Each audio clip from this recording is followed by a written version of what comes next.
God, it's really hard to say, mostly because I put so much time into Dragon Ball Z, I don't really think of doing it with anything else. I do cheat with Hellsing occasionally, and that has been a hell of a lot of fun. I would have never thought to do Hellsing if it weren't for you, but I've been having a lot of fun with it.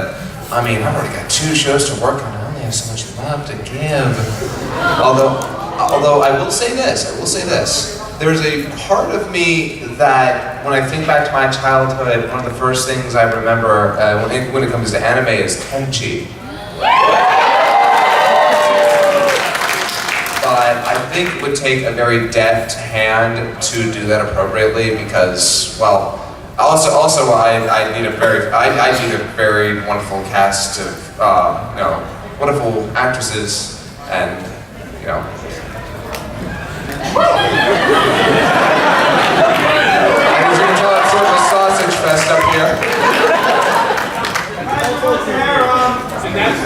Oh my gosh, yes, you're right. For me to do the series, I would need to be surrounded by beautiful women. And then I'd have to choose which roles for them to play.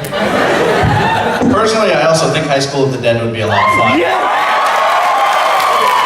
Oh, come on, the dub's already done that job. Oh, true. How about you, gentlemen? How about you guys? Actually do a bridging. Would you? Well, I mean, I'd love to go back to Berserk, but that would have to be in some bizarro world where they made a bunch of movies like Hellsing Ultimate out of it. I think that, oh, wait, they have done that. I would love to make Naruto's book series a full-time thing. So would everybody else in the room. By the way, I always actually wanted you to be Monster. That would have been pretty good up your alley.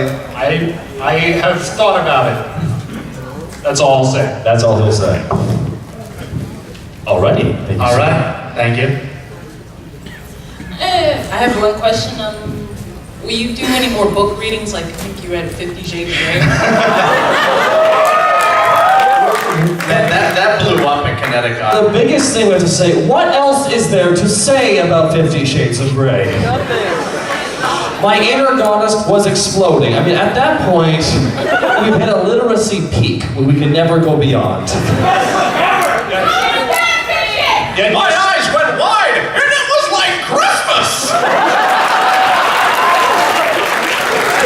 But to answer your question seriously, yes, next we will be doing Plato's The Republic. I think the biggest problem with finding another book to do after that is it's actually real S&M. You start getting to the real heavy stuff, and then you need more, and then there's just this dangerous territory you really don't want to go into.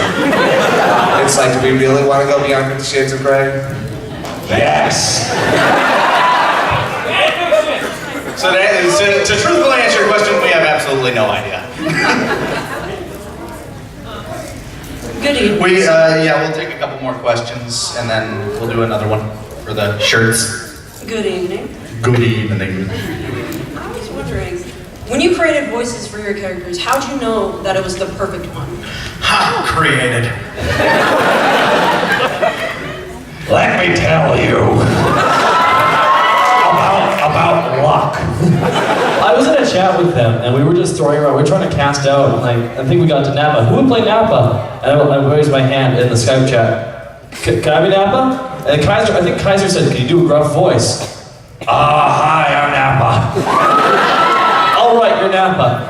I am serious. That's how I got the role. Well, another way that you got the role was just like the way we started talking back and forth in the scripting. You were playing this kind of man-child, and I was just being the straight-faced foil of Vegeta, just like, why am I putting up with this? Vegeta!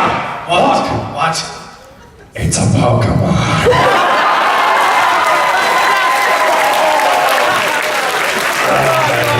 The very best. No one ever was. The cat stamp is my real best. The trainer is my car.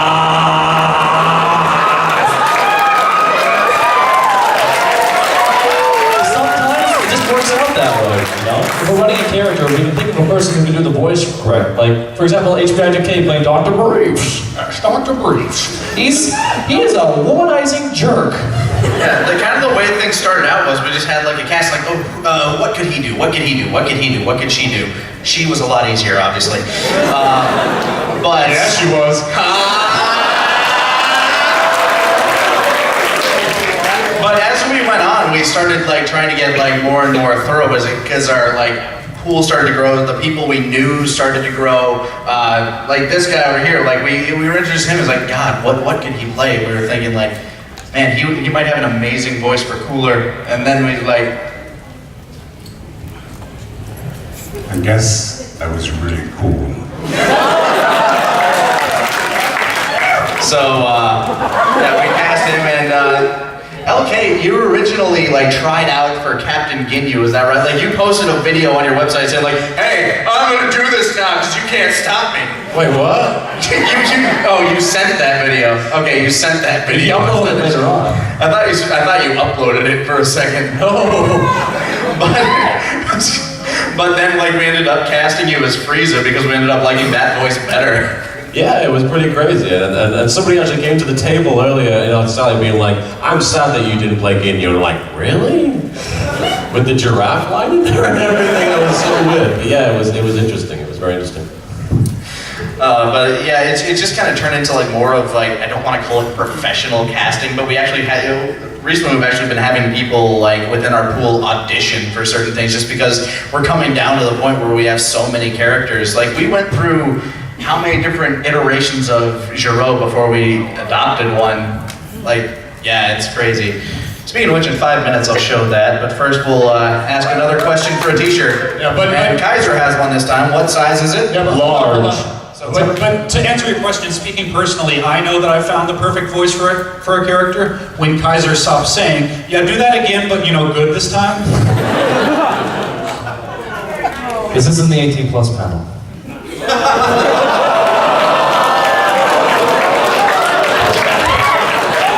This shirt is large, by the way. All right. Hands down, hands down. All right. The question is, who played the Spirit Bomb in episode 29? Oh. Who played? Nom nom nom. It says it in the description. Who played? He's correct. Who played the Spirit Bomb in episode 29? If you pull out your phones, okay, that person right there. I'm get him. He's gonna get him. He's gonna wreck it! Vic? What? Vic. Wrong. I'll give you a hint, it's nobody who's actually like at this convention and nobody in our acting pool. See, I told you, man, this might be a little hard. Yeah, this one's a little bit, You should have thought this one through a little harder. We can't read very well. Okay, I'll give you a hint. He's pretty legend, wait for it, dairy. Saw that hand go up first. Alright, let's go over here. Dun, dun, dun, dun, dun, dun, dun, dun, dun, dun, dun. MPH? No. Neil Patrick Harris, yes it is. Neil back first? Yeah, you got the shirt. That's an MPH. I'm like, No, he said MPH. I don't know who MPH would be. exactly, so I thought you had one. Alright, yep, he was it. Let's set... Hey, remember me? I do now, because you're that guy who said remember me. Alright, so I have 2 questions. First off, Bishop Popo, what are you watering? Pot. Lots of what? Pot. I'm not getting rid of it.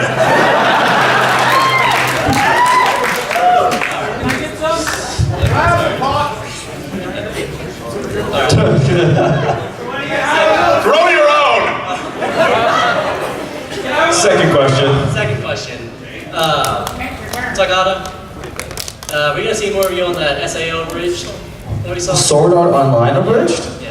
Yeah. Recently, a Sword Art Online Abridged was started up that I actually played the guy who kind of hacked the game, the creator of the game. And it's actually pretty good. It's actually, I enjoyed it, I liked it. yeah, so if you guys want to check it out, it's made by Sword... I forgot their YouTube channel. Oh, I feel bad. Just look up Sword Art Online Abridged and see guest starring Takahata 101. Yeah. It brings you back to the heydays of abridging when you were in everything. It's true. Those are the heydays? Those were the floodgate breaking days. Oh, boy.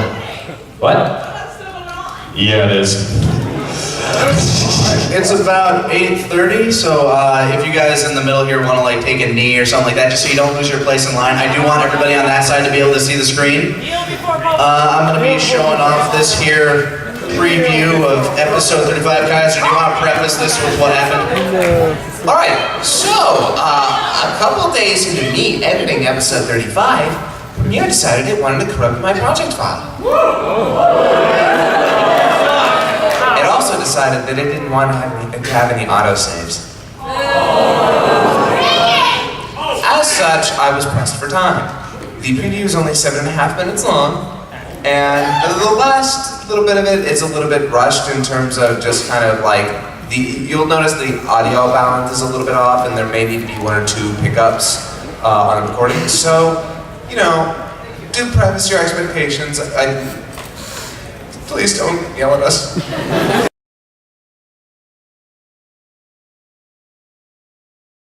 All right. I do have a question. I did hear a good reaction out of it from the crowd, so I'm assuming some of you know. What was I Wonder If They Dream of Electric Sheep a reference to? I saw the guy right there with the black hair. Yeah, Frylock. Taka, you want to go? Alrighty.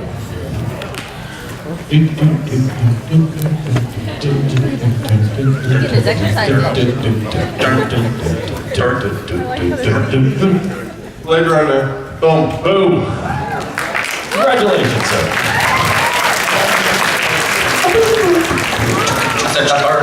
Actually, that would be a reference to the Philip K. Dick novel that Blade Runner was based on. So technically,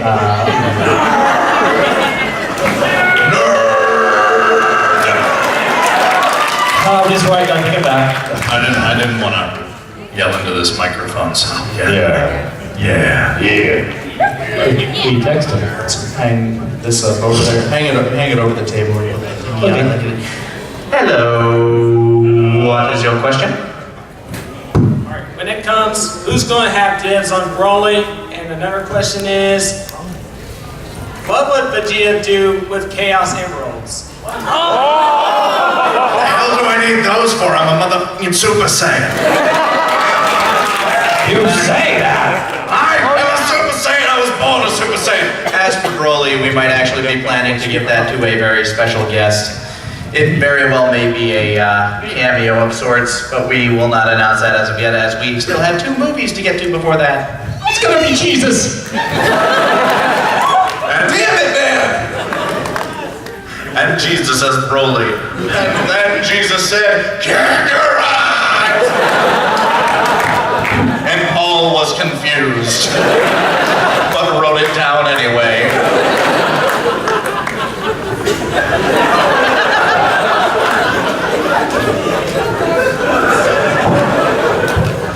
Sacrilege. Next up is the police girl. Master, why do you always call me police girl? My name is Samus! You don't deserve a name yet. Police girl wants a hug. She does want a hug. I'll hug her over here. This is gonna start that precedent again. And we are finally the Spider-Man who won our shirt. Yeah, Woo! We're proud. I am. Or whatever they say, Manhattan or whatever. All right, what is your question, Spider-Man? My question is, my question is, what are some of your favorite moments from when you were recording the show? Oh God, that's hard. That's what she said, I know. No, I actually have one though. For episode 30, when Dende's giving his love confession, there were a lot of takes because I kept giggling. Go on. I want you to know I love you. Go on, see. You kept making those noises too. I made more noises. Pourquoi?